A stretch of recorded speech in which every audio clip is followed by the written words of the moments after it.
नमस्कार दोस्तों, आपका स्वागत है मेरा इस चैनल में जिसका नाम है मनी लेंस। मनी लेंस में बातें करते हैं शेयर मार्केट से जुड़े हुए खबरों के बारे में। तो चलिए शुरू करते हैं। सबसे पहले देखेंगे कि हमारा निफ्टी 50 किधर जा रहा है। निफ्टी 50 पहले की तरह अभी भी अब देखिएगा तो कल जिस तरह से जितना उठाव आया था उतना ही आज गिराव आ गया है निफ्टी 50 में। तो एक्चुअली में जो हम पहले से बोल रहे थे कि जितना मार्केट ऊपर जाता है उसके अगले दिन ही मार्केट नीचे गिर जाता है। तो मिला जुला के फिर वही हो जाता है ढाक के तीन पात, जहाँ से शुरू हुआ था वहीं जाके ख़त्म हो जा रहा है। तो निफ्टी 50 में अभी फ़िलहाल कोई जान नहीं लग रहा। और जबकि रिजल्ट सीजन चल रहा है और अच्छे अच्छे धुरंधर स्टॉक्स जो हैं एक तरफ से गिरे जा रहे हैं, क्योंकि उनके रिजल्ट जो हैं उनके बैकअप नहीं दे रहे हैं। जैसे कि आप देखिएगा, नेस्ले का ही बात कीजिए। नेस्ले इंडिया में आप देखिए कि एक बहुत बड़ी कंपनी है, जाइंट है समझिए एक तरह से हमारे देश के लिए, और निफ्टी 50 में एक बहुत बड़ा शेयर है नेस्ले इंडिया का। तो एक्चुअली में यहाँ पे आप देखिएगा नेस्ले का तो सिर्फ टॉप लाइन में 6% का बढ़ोतरी हुआ है। एबिटा यानी जो चीज़ हम पहले भी बोल रहे थे कि टॉप लाइन में हमेशा बढ़ोतरी हो रही है आजकल की कंपनियों में, लेकिन बॉटम लाइन तक उनका पैसा नहीं पहुंच रहा है। तो इसका ये प्रॉब्लम है कि बॉटम लाइन मतलब ईपीएस तक उसका पैसा नहीं पहुंच रहा है। यहाँ पे देखिए कि जून 25 में देखिए ईपीएस है 6.85। ईपीएस का मतलब होता है अर्निंग पर शेयर, यानी हर शेयर होल्डर को कितना रुपया मिल रहा है इसके जो ऑपरेशन है उससे। वही चीज़ देखिए जून में है, जून 24 में 7 है। तो जो ईपीएस पहले मिल रहा था वो ईपीएस भी अभी नहीं मिल रहा है। तो एक्चुअली में अब देखा जाए कि इतनी बड़ी स्टॉक्स हैं और इसका भी अगर रिजल्ट अगर अच्छा नहीं आ रहा है तो कहीं ना कहीं मार्केट में प्रॉब्लम तो नज़र आ रहा है। और यहाँ पे देखिए इनका मार्केट कैप जो है पहले ही बहुत ज़्यादा है, 2,23,000 करोड़ का है, जिसमें स्टॉक पी जो है 74 का है। तो एक्चुअली में 74 का पी हो गया है। और आरओई देखिए 83 का है।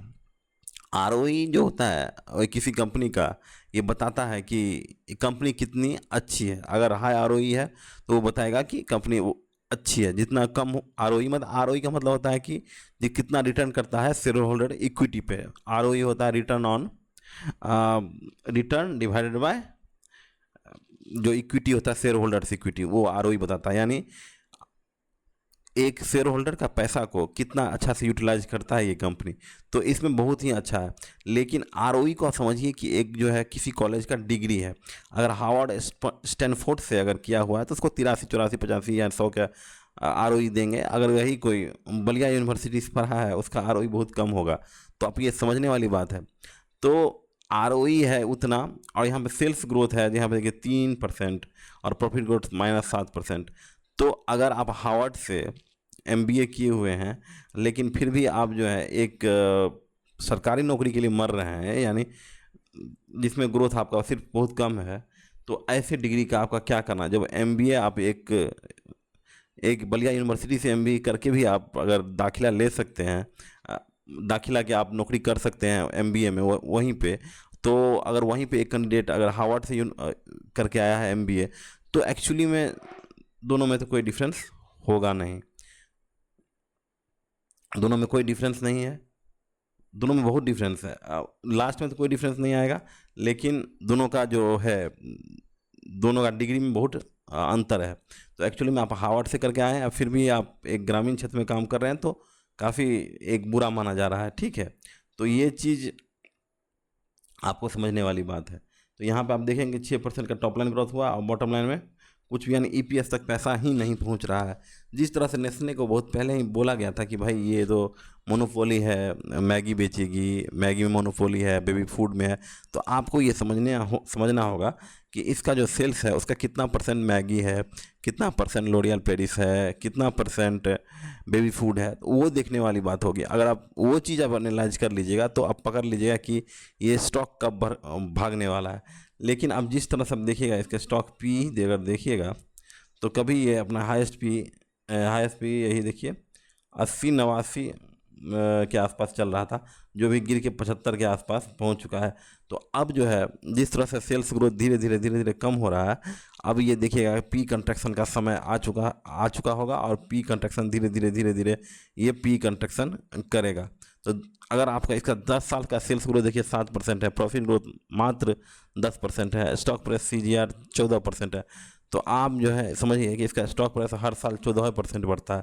तो एक मिनिमम रिटर्न के लिए अगर आप चाहेंगे तो नेस्ले जैसी कंपनियों में निवेश करने का निवेश कर सकते हैं। लेकिन मैं कोई से भी रजिस्टर्ड इंसान नहीं हूँ। लेकिन प्रॉब्लम यही है कि अब ये एक थका हुआ हाथी हो गया है और यहाँ पे इसको अब फुर्सत नहीं है उठने का। बस इनको मुंह में खाना खिलाइए तभी खाएंगे। लेकिन अब जिस तरह से एक चीज़ आप समझने वाली बात है कि जिस तरह से इसका पूरी कंस्ट्रक्शन होगा तो ये हो सकता है आने वाले समय में 75 से 60 के पास भी पर आ सकता है। तो वहाँ पे आपको एक देखने वाली बात होगी। तो फिलहाल तो अभी तो मेरे तरफ से ना ही, अगर हम भी रहते आपकी जगह पे तो ये स्टॉक्स तो खरीदना अवॉइड करना। दूसरा रिजल्ट आया है आज बजाज फाइनेंस का। बजाज फाइनेंस एक बहुत ही समझिए एक ओबीडियंट बच्चा है जो हर चीज़ में फर्स्ट करता है। यहाँ पे देखिए सेल्स देखिए 21%, EBITDA 21%, नेट प्रॉफिट 20%, EPS 20%। तो अब यहाँ पे ये समझने वाली बात है कि ये ऐसी कंपनियाँ हैं जहाँ पे टॉप लाइन का जो ग्रोथ है वो जो है EPS तक आ जाता है। तो आपको यहीं पे आपको समझना होगा कि हमको ऐसी कंपनियों हम लेना होगा जिसका टॉप लाइन जो है टॉप लाइन का पैसा नीचे तक आए। ठीक है, तो ये आपको समझने वाली बात होगी। तो अब यहाँ पे इसका अगर पूरा अगर चीर फाड़ किया जाए तो देखिए तो बजाज फाइनेंस का देखिए स्टॉक P 34, स्टॉक ऐसे कंपनियों में P तो देखा नहीं जाता, प्राइस टू बुक देखा जाता है। ठीक है, इसका प्राइस टू बुक अभी फ़िलहाल यहाँ पे देखिए प्राइस टू बुक जो है फ़िलहाल 6.5 के आसपास है, 6 के आसपास है। तो एक्चुअली में क्या होता है, अगर प्राइस टू बुक देखिएगा, अगर हिस्टोरिकल प्राइस टू बुक देखिए तो पहले भी 6-7 पे आके वहाँ से मार्केट घुमा है।